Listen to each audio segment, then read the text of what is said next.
RCR, la red que comunica y une al Perú. Saludamos a esta hora a la doctora Eugenia Fernández Segarra, es adjunta para la Administración Estatal de la Defensoría del Pueblo. Qué gusto saludar a la doctora Eugenia Fernández Segarra, muy amable como siempre. No, un gusto estar con ustedes, señor Hernández. Siempre este espacio lo apreciamos mucho desde nuestra institución porque nos permite conversar acerca de temas relacionados a los derechos humanos, derechos fundamentales de las personas en nuestro país. Primero quisiera aprovechar este espacio tan importante para expresar nuestra solidaridad a las personas que en este momento se encuentran impactadas por estos desastres naturales que fueron anunciados debidamente por CENEPRED hace varios meses y que lamentablemente han sido tomados en serio en los días anteriores al presente, ¿no? Entonces, esto no debiera ocurrir. Hay instituciones técnico-científicas encargadas de darnos información cada cierto tiempo. Alguna de ellas llega diariamente a los gobernadores regionales y a los alcaldes municipales. Y aquí un llamado especial a estas autoridades, porque el cambio climático, que es ya un proceso iniciado hace varios años en nuestro universo, en nuestro mundo, en realidad no se puede dejar de lado, no se puede soslayar. Esto para nosotros desde la Defensoría del Pueblo es el inicio realmente a todo lo que se va a presentar y a la necesaria adecuación a este cambio climático. Y eso pasa por asumir con responsabilidad los cargos y la conducción de estas instancias de gobierno y siempre en coordinación y articulación con el gobierno central. Entonces, he tomado parte de este tiempo para llamar la atención en esta materia, porque no debiéramos estar en un periodo de respuesta, debiéramos estar en un periodo en el cual si hubiéramos tomado las previsiones y precauciones de los anuncios dados por CENEPRED, por el CENAMI, desde el año pasado, probablemente hubiéramos tomado más en serio la necesidad de estar debidamente preparados y hoy día no estaríamos viendo lamentables situaciones como la que estamos por conversar hoy día, que es justamente la postergación del año escolar. Lamentamos que esto se lleve a cabo porque se suma efectivamente a los efectos de la pandemia. Como todos sabemos, tenemos alrededor de 82.734 instituciones públicas y 23.206 privadas. Bueno, evidentemente la infraestructura dedicada a la educación pública es mucho más precaria que la privada. Por lo tanto, quienes se afectan mucho más son los estudiantes de los niveles primario, secundario, que están yendo, digamos, a escuelas de gestión pública. Y entonces estamos hablando de un total de 77% de estudiantes a nivel nacional, porque el 23% estaría conformado por alumnos y alumnas de escuelas de gestión privada. Entonces, siendo así, hay que recordar también, si me permiten, que hay una serie de problemas que enfrenta nuestro sistema educativo actualmente. Y desde la Defensoría nos permitimos precisar ello porque hemos supervisado en la época de pandemia y por supuesto post-pandemia a las instituciones educativas, es decir, a estas instancias que prestan servicios públicos tan importantes como es la educación. Porque cuando estamos hablando de la educación en nuestro país, no podemos solamente señalar que es un derecho fundamental que está en nuestra Constitución política y, por supuesto, en el desarrollo de las leyes, como la Ley General de Educación, sino también tenemos que pensar en que se trata de un servicio público que resulta esencial, importante para la formación de nuestros estudiantes y, por supuesto, para lograr que ellos tengan su propio proyecto de vida y lo lleven a cabo. Y entonces cuando observamos a partir de estas supervisiones lo que está sucediendo en la gestión educativa, podríamos resumir en 4 aspectos que nos preocupan. Uno de ellos es el logro de los aprendizajes por parte de los estudiantes de educación básica regular. Fíjense que en el año 2022, señor Hernández, 1 de 4 estudiantes de nivel primaria y 4 de cada 10 en nivel secundaria no alcanzaban los aprendizajes esperados. O sea, casi el 25% en nivel primaria y casi el 50% en nivel secundaria, los estudiantes no lograban comprender lecturas ni, por supuesto, dedicar parte de su tiempo a la práctica, por ejemplo, de ejercicios matemáticos sin problema. Por otro lado, hay un retraso ahorita en el reparto de materiales de enseñanza que se agrava por este problema de las lluvias copiosas y de este ciclón que nos ha traído bastantes dificultades, porque muchas de las regiones donde todavía estamos donde no ha habido mayor avance en el reparto de estos materiales de enseñanza, justamente son aquellas regiones donde hoy tenemos problemas con las lluvias. Una de ellas es Piura.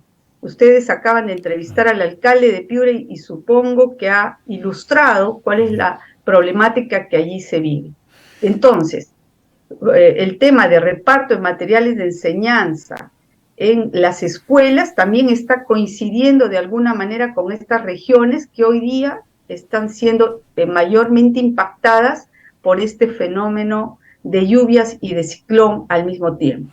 Otro problema importante que hemos detectado es la necesidad de trabajar en una estrategia de reinserción de estudiantes al sistema educativo, porque lo que hemos precisado desde la Defensoría del Pueblo es que ha habido una deserción escolar principalmente en el periodo de pandemia, es decir, entre los años 2020 y 2021 salieron del sistema educativo público alrededor de 123,000 estudiantes, de los cuales solamente han logrado reinsertarse en el año pasado 49%, o sea, ni siquiera llegamos al 50% de ellos. Necesitamos que los 62,612 niños, niñas y adolescentes que han salido del sistema educativo y que no han retornado a estudiar en el año 2022, este año 2023 sean realmente recepcionados, captados, motivados a volver al sistema educativo. Y ahí tenemos algunas regiones que también son algunas de las que están sufriendo las mayores desventajas en este cambio climático. Son Cajamarca, La Libertad, por ejemplo, Piura, ocupan los primeros lugares, y algunas regiones del oriente, como son San Martín, Madre de Dios, y por supuesto la Sierra Central, que es Cajamarca y Ancash. Entonces, nos preocupa que estos estudiantes queden fuera del sistema, porque eso implicaría que se recortaría su proceso de aprendizaje y su formación para poder hacer frente, obviamente, a una realidad que cada vez requiere de mayor educación para poder también lograr una subsistencia adecuada y digna. Otro tema importante que ha sido tratado y recordado últimamente es la brecha de infraestructura. Definitivamente hay una brecha actual de 130,000 millones de soles. Eso implica que contamos, lamentablemente, en la actualidad con locales educativos inseguros y poco salubres, algunos carentes de servicios públicos, como por ejemplo el agua, y también, por supuesto, con infraestructura que hace que estén más expuestos a la inseguridad, como son la falta de muros perimétricos que ayuden a que efectivamente personas que están acostumbradas a delinquir no ingresen a estas instituciones educativas y puedan hacer, digamos, de los estudiantes víctimas de delitos. Entonces, este es un problema serio, y aquí existen muchos locales en Lima, inclusive, que requieren restitución total de su edificación, como algunos otros que requieren una edificación parcial, pero de ninguna manera desde la Defensoría del Pueblo consideramos que los montos destinados para mantenimiento de las escuelas resuelven el problema de infraestructura, porque muchas personas que me estarán escuchando conocerán de que también se les otorga a los directores de la escuela presupuesto anual para el mantenimiento de las mismas, pero este monto es exiguo, es realmente muy poco para poder hacer frente a los problemas estructurales relacionados con la infraestructura educativa, ¿no? Entonces hay problemas serios en las zonas también donde está impactando actualmente las lluvias copiosas, y por ejemplo tenemos lugares como Cajamarca, Puno, Cusco, ¿no es cierto?, donde se requieren locales escolares que deban ser construidos nuevamente. No se trata de arreglo, sino de reemplazo de las edificaciones actuales. Otro tema muy importante que por favor quisiera precisar es la necesidad de que tomemos en cuenta que por la situación económica muchos padres y madres de familia han optado por el traslado de sus niños, niñas y adolescentes de centros educativos privados a públicos. Y esto ha hecho que se acreciente la demanda ante el Ministerio de Educación y gobiernos regionales para poder ofrecer cada vez más vacantes. Actualmente, en realidad, tenemos información dada por el Ministerio de Educación del año 2020 y 2021, que se trasladaron alrededor de 500.000 de estudiantes. Hoy día tenemos una demanda insatisfecha por la información que también nos llega a la Defensoría del Pueblo de padres y madres de familia que no encuentran vacantes. Y esto es sumamente importante que el Ministerio de Educación y los gobiernos regionales, vuelvo a repetir, lo resuelvan. Tienen que ampliar la oferta de los servicios educativos.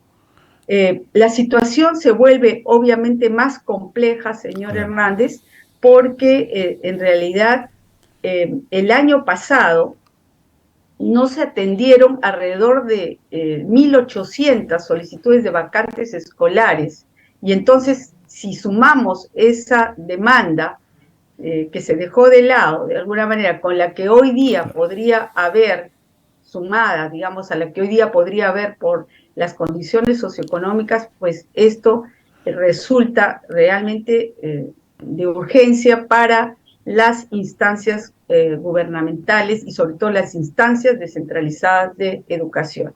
Doctora, le he escuchado con suma atención toda la radiografía que nos ha explicado de la situación de los centros educativos en el interior del país. Y lo que acaba de usted mencionar es sumamente delicado, ¿no? Si de por sí ya teníamos un déficit en centros educativos de calidad en cuanto a infraestructura y condiciones mínimas, agua, saneamiento, edificaciones seguras, hoy con esta emergencia, ¿en qué condiciones van a retomar cuando se retomen las clases estos estudiantes? O sea, ¿cuál va a ser la situación? ¿Tenemos una capacidad de respuesta como para poder inmediatamente restablecer estos servicios o va a ser sumamente delicada la situación?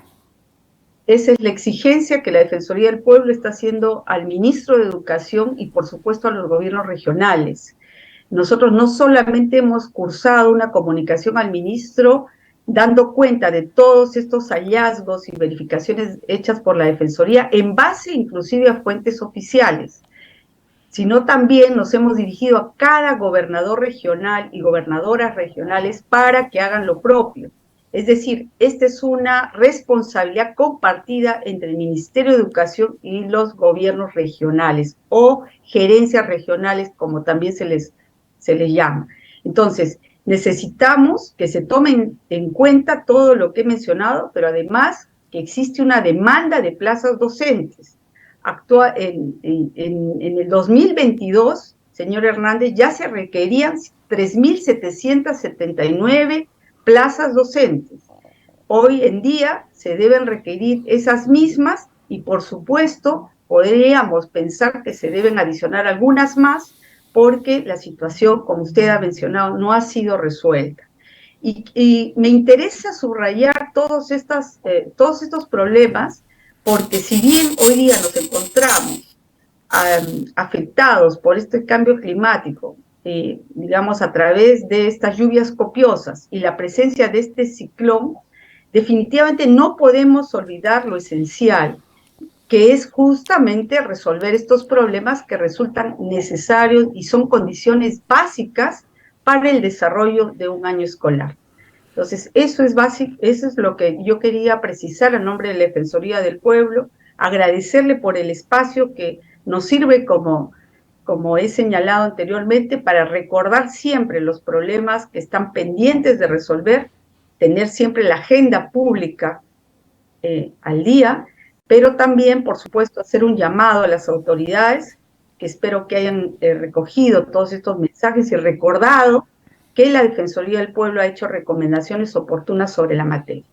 Muchas gracias, señora. Yo le agradezco la amabilidad, amable. como siempre, doctora Eugenia Fernández Segarra, Junta para la Administración Estatal para la Defensoría del Pueblo, tocando un tema central como es el tema de la educación en el país. Muy agradecido, como siempre. Un buen día. Muchas gracias. Hasta luego. Hasta luego. RCR, la red que comunica y une al Perú.